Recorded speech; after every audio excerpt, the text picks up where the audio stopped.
रानी यहाँ के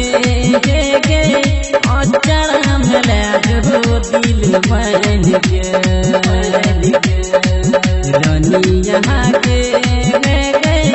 अचरा में जो दिल बन के जाय छी ससुरवा तू जाय छी ससुरवा अपना सैया जी के संगे सुतिया जैन के रानी यहाँ के सुन ले अचरा में जो दिल बन के रानी यहाँ के अचरा में जो दिल बन के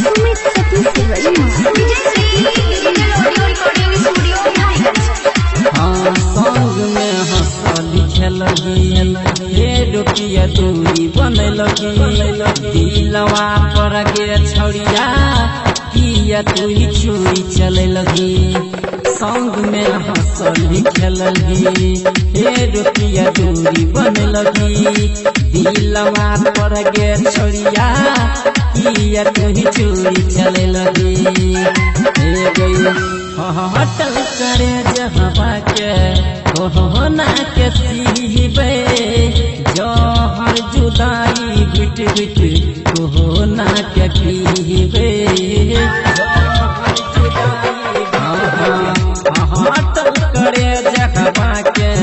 कोहना के सीबे जहर जुदाई बिट बिट कोहना के पीबे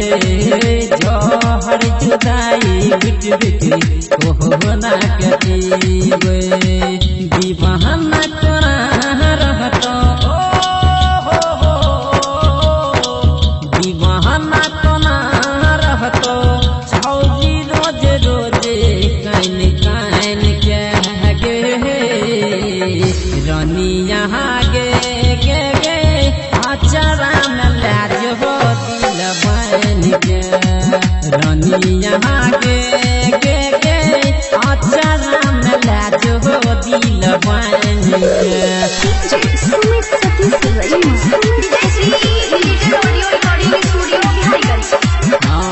सैया दुआरी डोली पर होई सवारी बोल में कोना रहबै छी तुही जान से प्यारी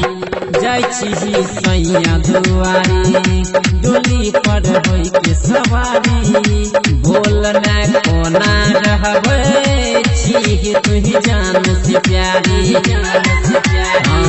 परमद परे राहुल के